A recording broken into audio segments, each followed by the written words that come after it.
Good morning, everyone. It's great to see you. I'd like to invite you, if you're able to stand, and join with us in singing the first hymn, Peace Like a River. We'll feed the lyrics to you from up here. Here we go. I've got peace like a river. I've got peace like a river. I've got peace like a river in my soul. A two, a three. I've got peace like a river. I've got peace like a river. I've got peace like a river in my soul. I've got peace like a river. I've got peace like a river. I've got peace like a river. I've got joy like a fountain. Joy. I've got joy like a fountain. I've got joy like a fountain. I've got joy like a fountain in my soul. I've got joy like a fountain. I've got joy like a fountain. I've got joy like a fountain. I've got love like an ocean. Love. I've got love like an ocean. I've got love like an ocean. I've got love like an ocean in my soul. I've got love like an ocean. I've got love like an ocean. I've got love like an ocean. I've got strength like a mountain. I've got strength like a mountain. I've got strength like a mountain. I've got strength like a mountain in my soul. I've got strength like a mountain. I've got strength like a mountain. I've got strength like a mountain. One more time. Peace like a river. I've got peace like a river. I've got peace like a river. I've got peace like a river in my soul. I've got peace like a river. I've got peace like a river. I've got peace like a river in my soul.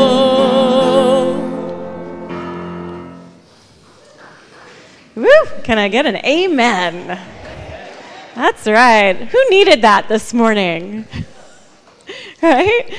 Oh, daylight savings. Curse you. Buenos dias and good morning. I am the Reverend Katie Romano Griffin, your assistant minister, and it is a beautiful day here at Cedar Lane Unitarian Universalist Church. We are a liberal religious community where love works. Our mission is to explore the eternal, to nurture community, and build a more just world. Together, we dare to practice beloved community of all souls. And whether you are with us in person or with us online, please take out your cell phone right now. And if you'd like, check in on social media with hashtag CedarLaneUU or hashtag LoveWorks. You are welcome to use social media throughout the service. We only ask that you keep your phone in worship mode.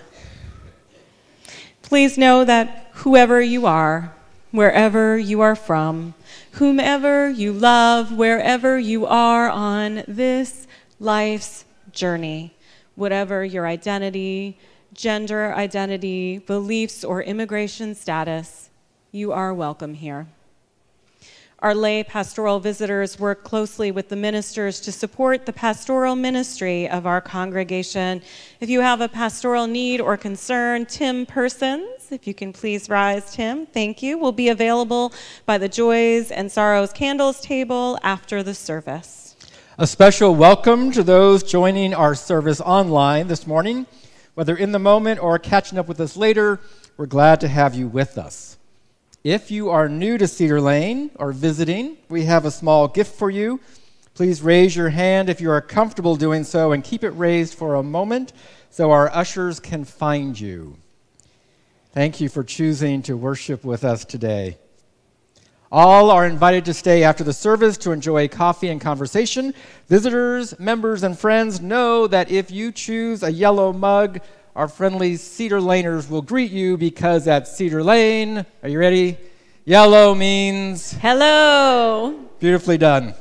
We would like to draw your attention to the announcement page included as an insert in your order of celebration. And we want to share just a few highlights. We hope to see all of you today at 2 p.m. for our annual Kiplinger lecture with renowned author and activist Frances Moore LePay.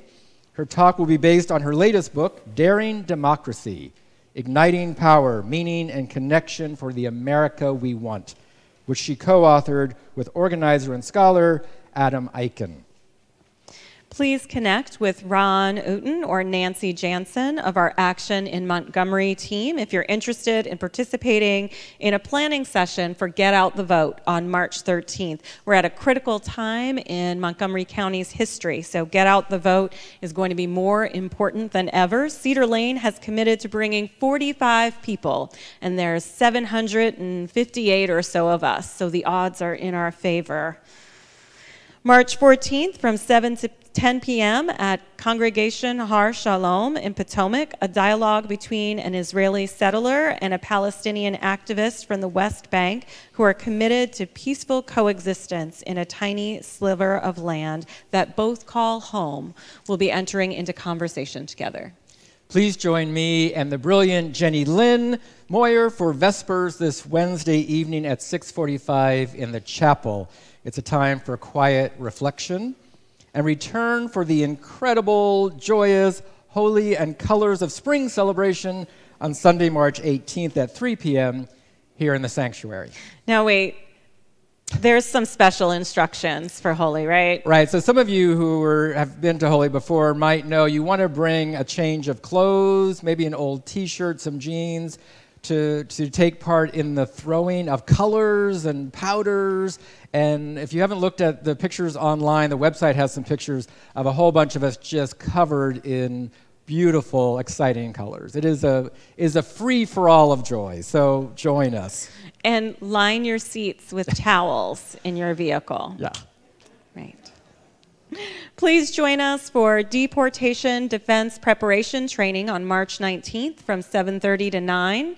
We'll be learning safety and interaction procedures for hosting a sanctuary guest.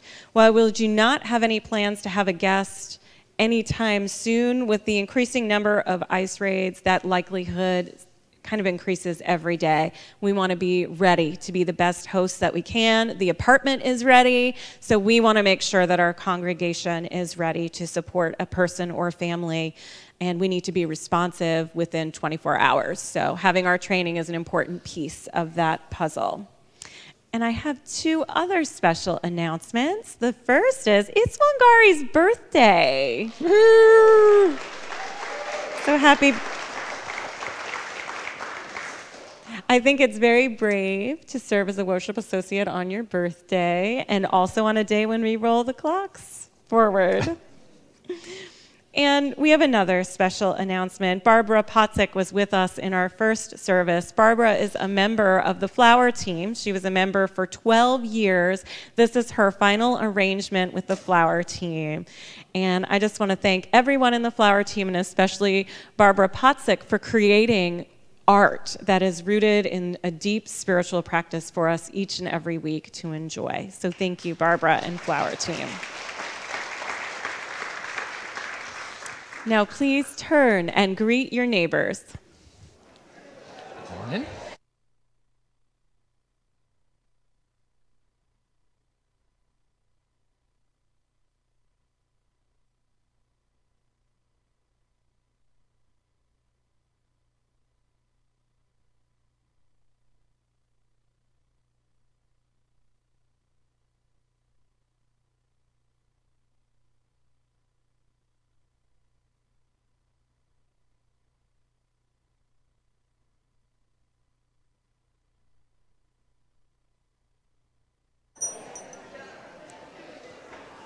Let us now turn our hearts and minds to the service with the prelude.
Thank you, Bells.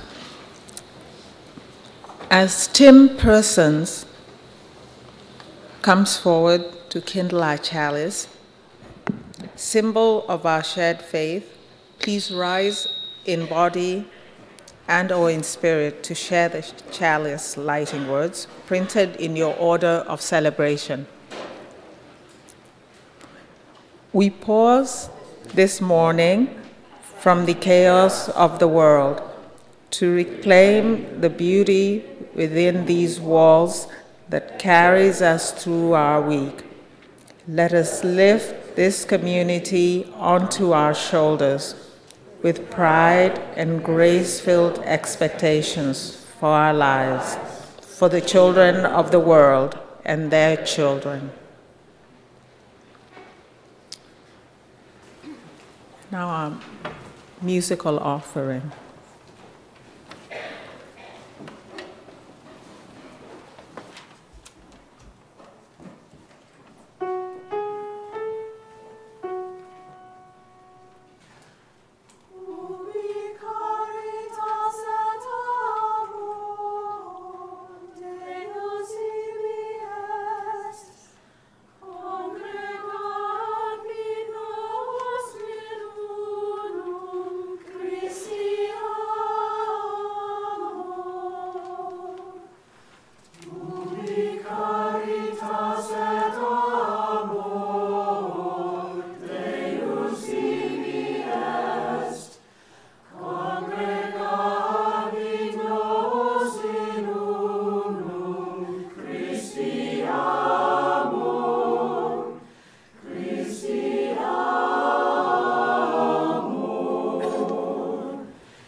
We gather as we always gather in sacred space, a place set aside as a sanctuary amid the many challenges of life, a center from which we may gather strength to face these challenges with courage and grace, faith and love.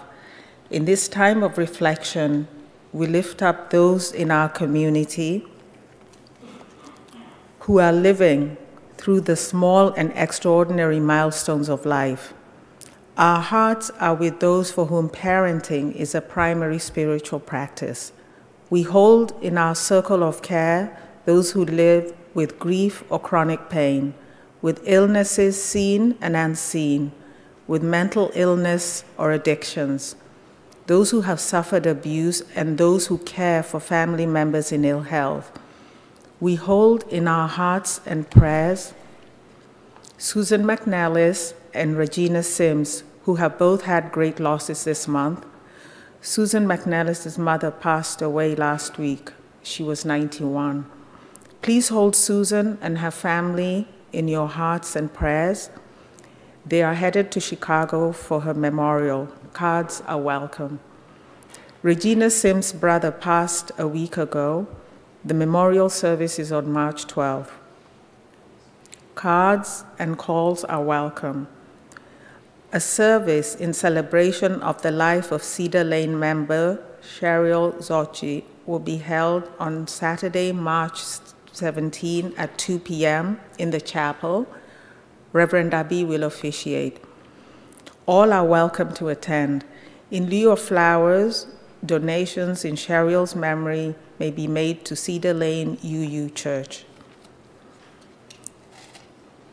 Our caring extends beyond Cedar Lane to others in times of calamity, of loss and loss.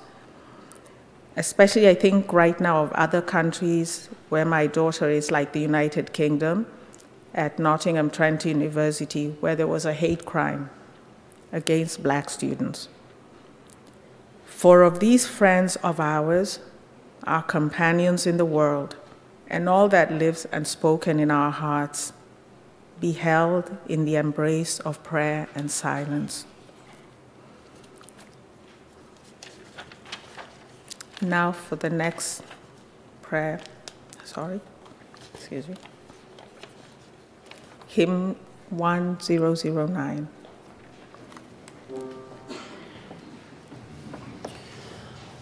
Breathe in, breathe out, breathe in, breathe out, breathe in, breathe out, breathe in, breathe out, breathe in, breathe out, breathe in, breathe out.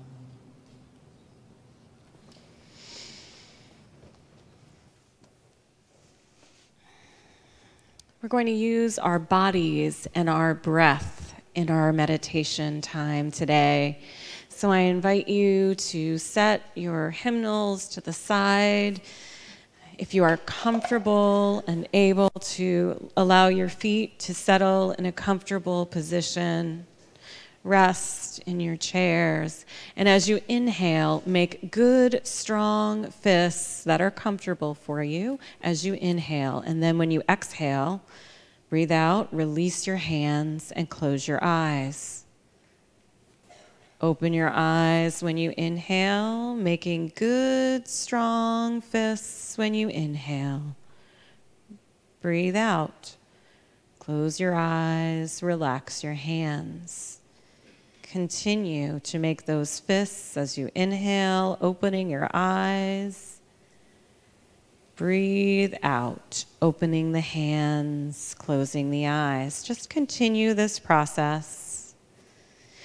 And begin to imagine that when you're making those good, strong fists, when you breathe in, that any stress, tension, or worry you might have moves from your mind or body into the hands. And when you release the hands and close your eyes, you release that stress, tension, and worry.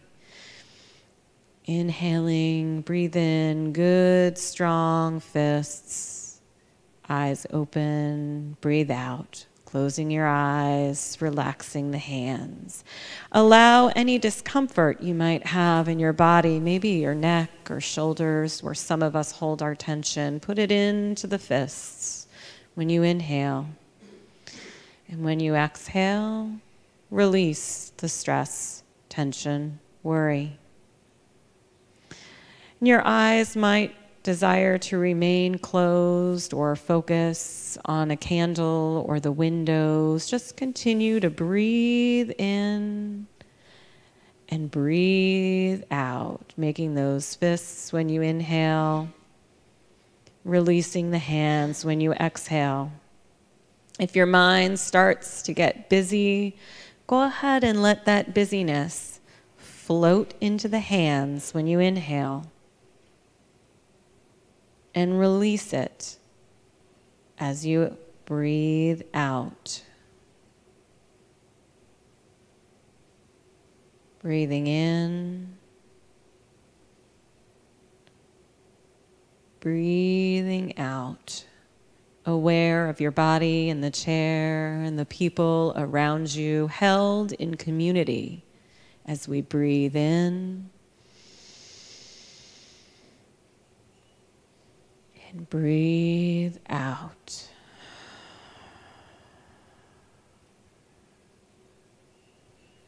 Breathe in.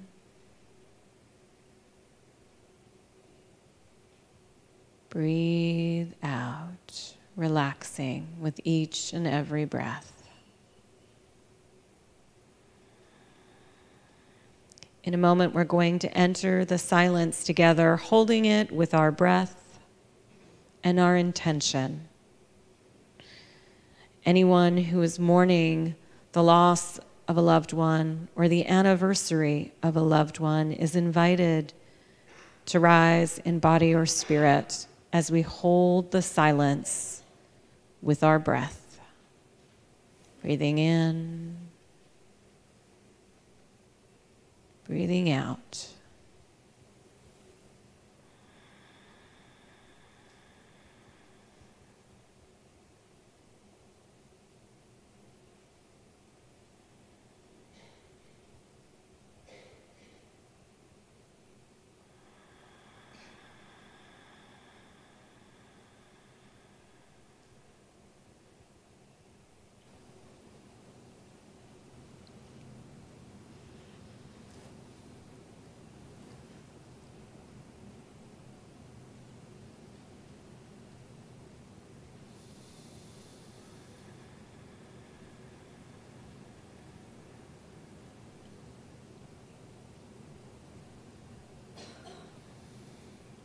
May stillness and silence move with you into your day, your week, and beyond. Amen. And blessed be.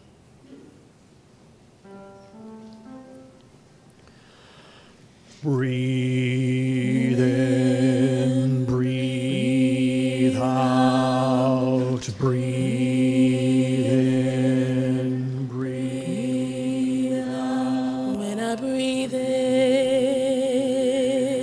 I breathe in peace. When I breathe out,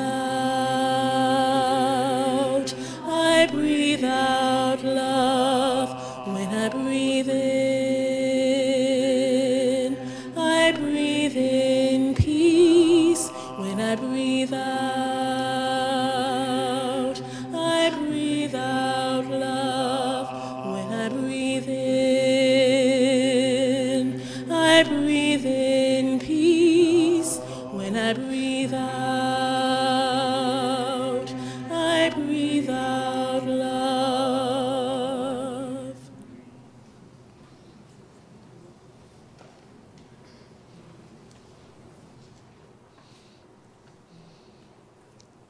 Nan-in, a Japanese master during the Meiji era, around the turn of the last century, received a university professor who came to inquire about Zen.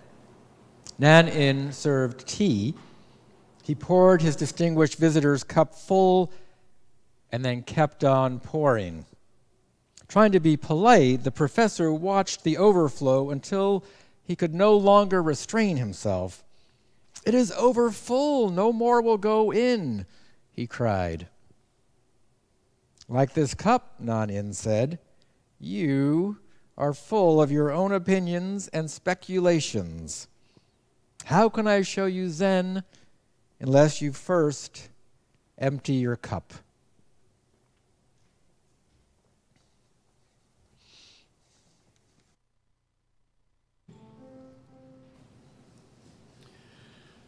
Breathe in, breathe out, breathe in,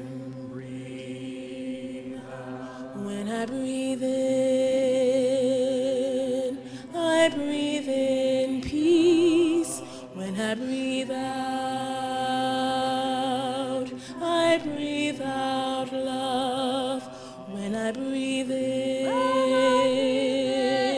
I breathe in peace. When I breathe out,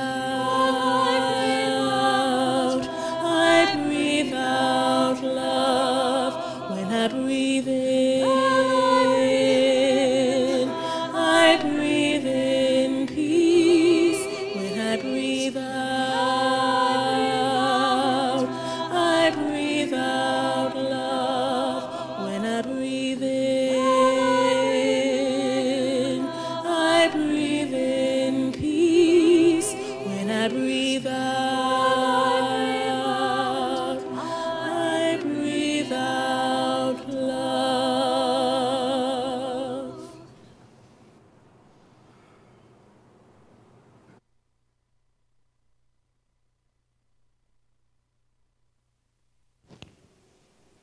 A student went to his meditation teacher and said, "My meditation is horrible. I feel so distracted, my legs ache, I'm constantly falling asleep, it's just horrible." "It will pass," the teacher said, matter-of-factly. A week later, the student came back to their teacher. "My meditation is wonderful. I'm so aware, so peaceful, so alive, just wonderful." "It will pass," the teacher replied.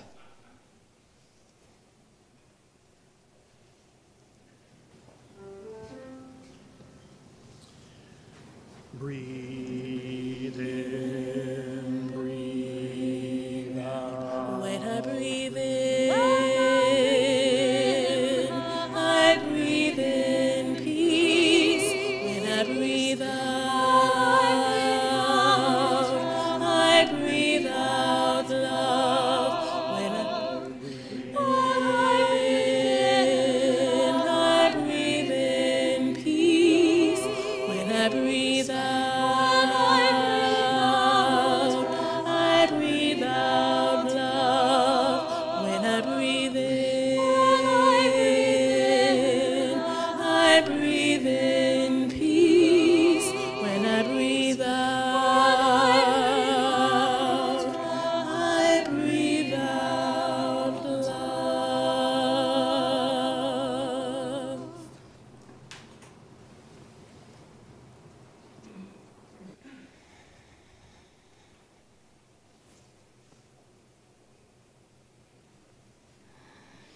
Breathe in. Breathe out. For the past week, Sarah Davidson, our Director of Communications and Membership Engagement, Tim Atkins, our Director of Lifespan Religious Education, and I conducted a series of listening sessions to help find out what adult programming the congregation would like to see in the next year. Some of the questions that rose up repeatedly in our sessions included, what does it mean to be a Unitarian Universalist in the world? And what does it mean to do that, not just as someone doing social justice, but as a human being? What I love about these questions is that they point to remembering that it isn't just about what we do. It's about who we are as human beings, not just human doings. We're more than the roles we have in the world. We are more than just the social justice people. We are, each and every one of us, precious points in the web of life. Each of us essential to the whole. Each of us with a special purpose that is integral to the web of which we are a part. But how do we live from this space of connectedness? Who must we become? And how do we make changes when the world is consistently pressing on us, trying to pull us into different ways of being?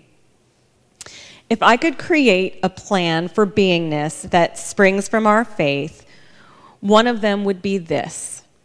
Step 1, breathe in, breathe out. Step 2, empty your cup. Step 3, it will pass. And an unspoken 4th step is these things may or may not need to occur in a linear order. So when all else fails, breathe in, breathe out. Now, for me, when I imagine myself living in a day in the life of my best self, I imagine waking up in the morning after having 8 hours of sleep. I don't need to hit snooze. I'm smiling. My feet land on the reclaimed wood floor in my LEED certified home.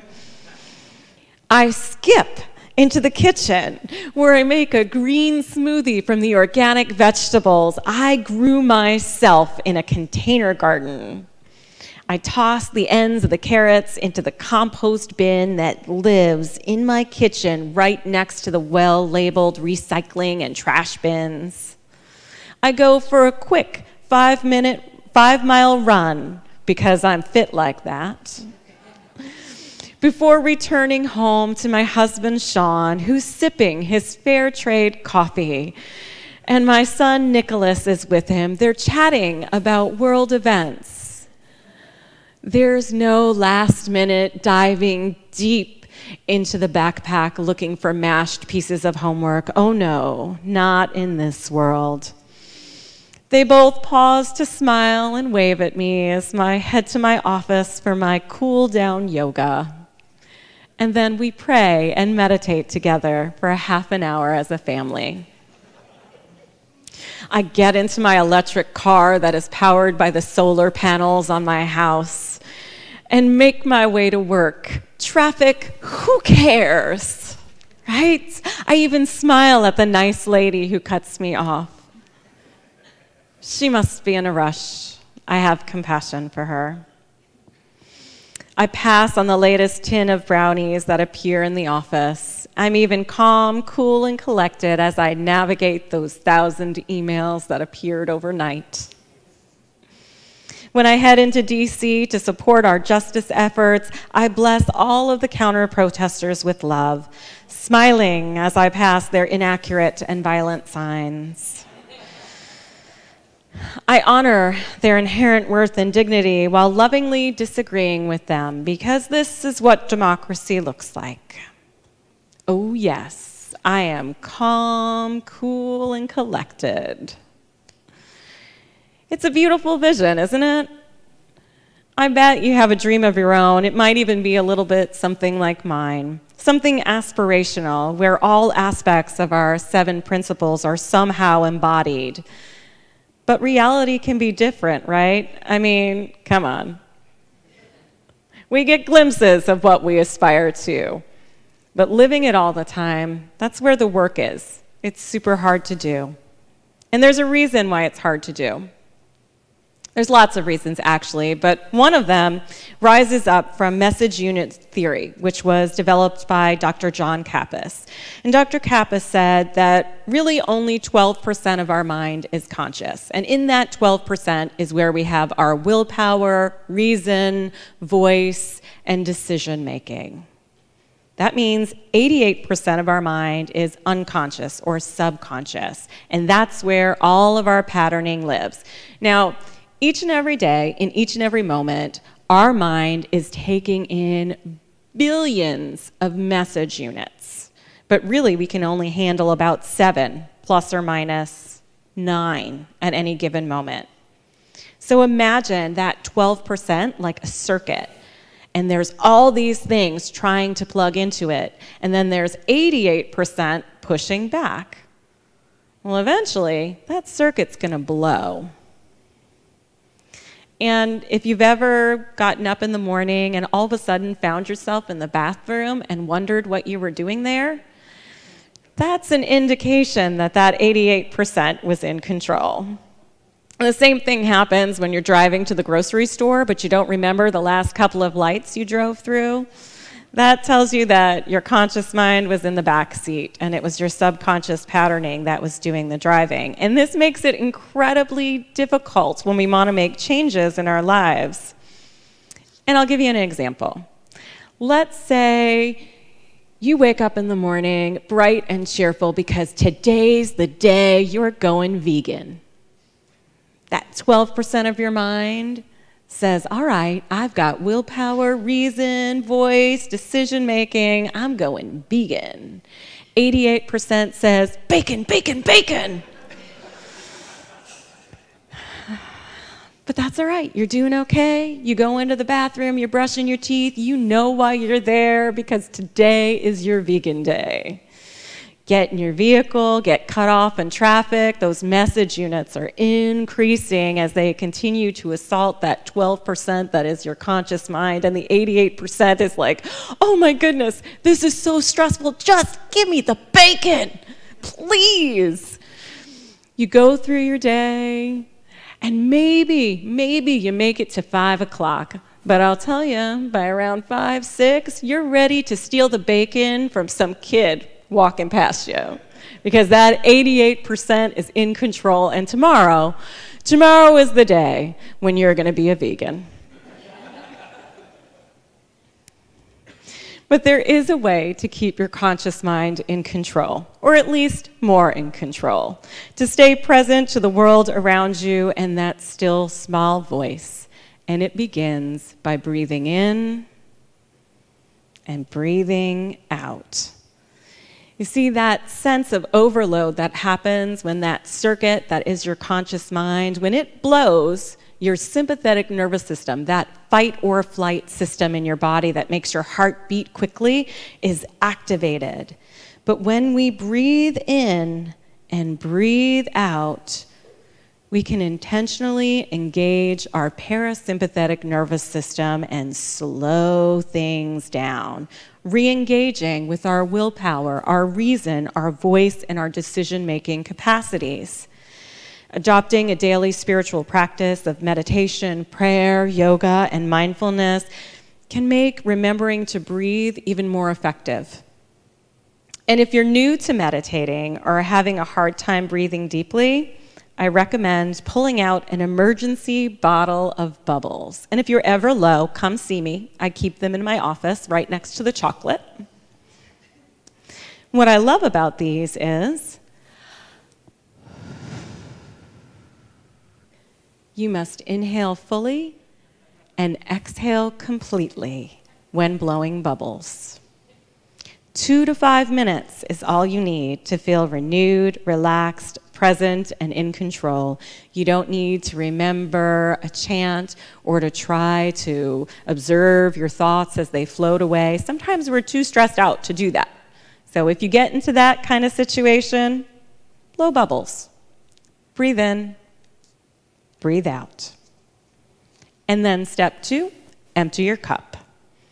Oftentimes when we're adopting a new way of being or deepening our practice, we can be particularly sensitive to resistant points of view that don't quite gel with our own fixed views. And this is completely normal. It's entirely developmental. But how do we allow love to work when suddenly we find ourselves deadlocked in a battle with someone else?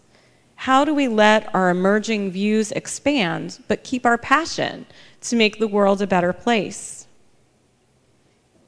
We need to empty our cups. A few years back, I took a workshop on power with social justice activist and author and pagan group leader Starhawk.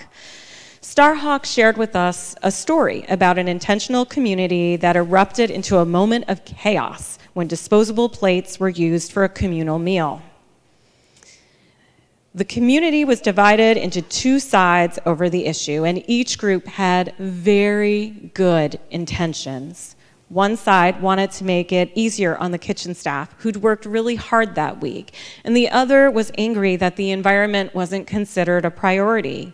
And even though the plates were compostable, it was still more waste than the environmental group felt was necessary. And as an environmentalist, I can see this. I can see both sides of this story, the very human wanting to care for each other and the, oh my gosh, we're in an environmental crisis. Before the community could be healed, everyone needed to come together. Come together and breathe in and breathe out, re-engaging willpower, reason, voice, and decision-making. Then everyone needed to empty their cup of their particular agenda and reconnect with what was important in this community, which was the relationships to each other and to the environment. And after some centered and some sometimes heated moments of discussion, the group realized that they could have been in conversation with each other sooner. In their rush, in their busyness, they hadn't had time to check in. No one had asked the kitchen group if they preferred having the day off. The decision was made for them. And the environmental group would have been happy to pitch in with the dishes, but they hadn't been in touch with the other group to say anything like that. This was the first time they'd ever had this conversation in the community because there hadn't been a moment of crisis to highlight this new possibility, this new way of being for the community. So they decided that in the future, they would have the conversation first. The environmental group would do the dishes if they felt called. It would give the kitchen staff some time to take a break, so the human relationships would also be honored. And some from the group that was very concerned about the human relationships realized that they would also pitch in to do dishes, and the community was stronger for it. When we talk about Cedar Lane being a community where love works, I think of this story. I think about the shining moment of agreement as an example of how love works. And I also look at the good intentions and the conflict and the disagreement as a way that love works. Love was throughout this process, calling for greater good to emerge. From the fixed ideas of what was right and good to the flexible new solution, love was in it all. Breathe in, breathe out. Empty your cup. Let love work on you, through you, and around you. Step 3, remember, it'll pass. This past August, we were blessed to have a group of monks from the Drepung Losling Monastery visit Cedar Lane. And for an entire week, upon this amazing, huge, I think it was an 8x8 table, they crafted a beautiful, colorful sand mandala. Oh my goodness, who was here for that? Wow, right? I mean, each grain of sand was intentionally placed in this gorgeous piece of art and spirituality. It was an expression of faith. And then on the last day, as part of a ritual, it was all swept into the center of the table. The whole mandala became one pile of sand. And at first, my heart was like, I mean, gosh, that beautiful piece of art. But our wonderful teachers were there with smiles and that wonderful, peaceful presence that the beloved monks brought as they were sweeping that sand just as intentionally into the center as when they laid each grain. The lesson they taught us was one of impermanence.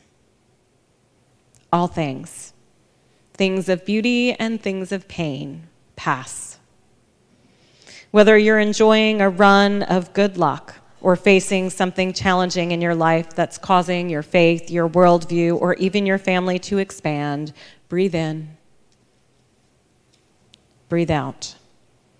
Empty your cup to make room for something else and know that that too will pass.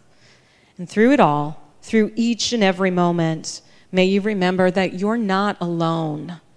These people beside you, behind you, in front of you, are here with you on this journey as partners, as great minds and spirits challenging your views, as cheerleaders and companions when you need them the most, as healers to help bind up your wounds, and as whispering voices in chaotic times, reminding you to breathe in and breathe out. Amen. And blessed be.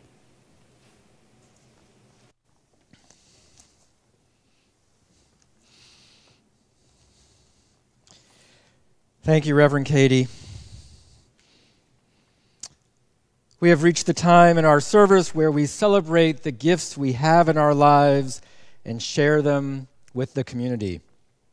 So far this year, your generosity has supported a myriad of programs, including those that bring challenging and enlightening educational experiences to members and guests of all ages, programs that reach out into the community in support of issues dear to our hearts and to the principles of Unitarian Universalism, programs that create a sanctuary in this sanctuary, a refuge where all are welcome.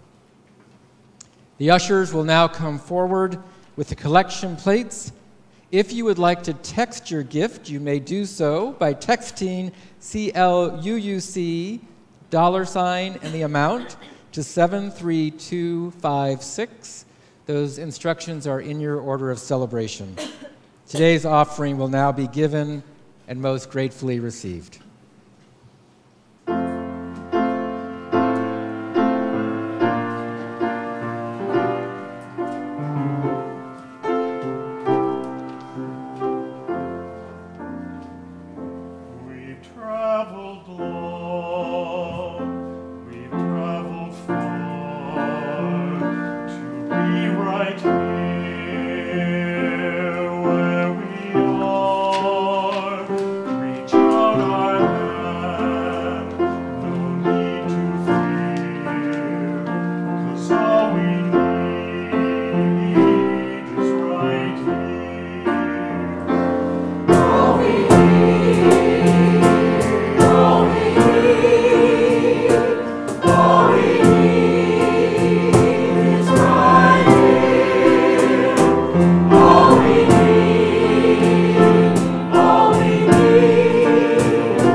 Thank you. That was very inspiring. For the gifts which we have received and for the gifts that we are, may we be grateful. May we be committed to using those gifts to bless the world, to increase love and justice, to embody beloved community, and to be grateful and glad for every blessing that comes our way.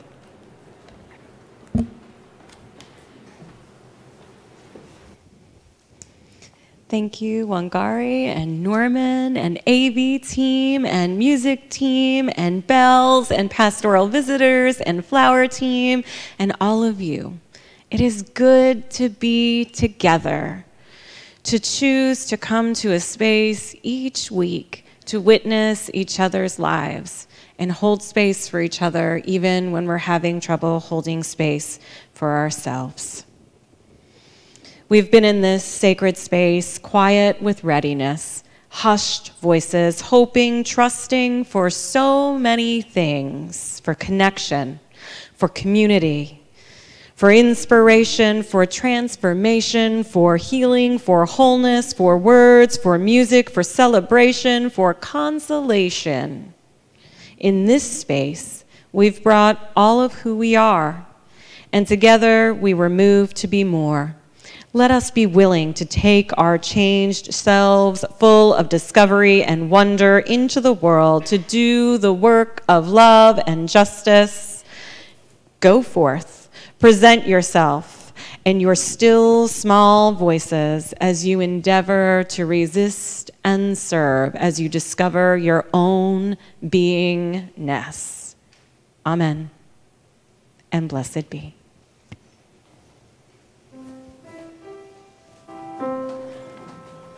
Gonna keep on moving forward. Keep on moving forward. Keep on moving forward. Never turning back. Never turning back. Gonna keep on moving proudly. Keep on moving proudly. Keep on moving proudly. Never turning back. Never turning back. Gonna keep on singing loudly. Keep on singing loudly. Keep on singing loudly.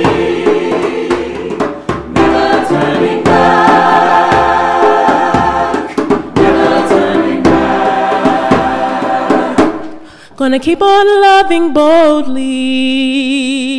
Keep on loving boldly. Keep on loving boldly.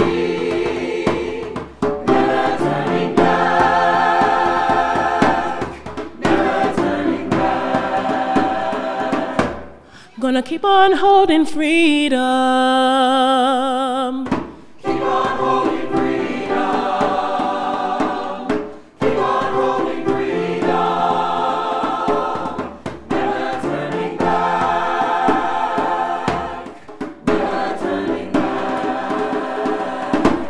Gonna keep on moving forward.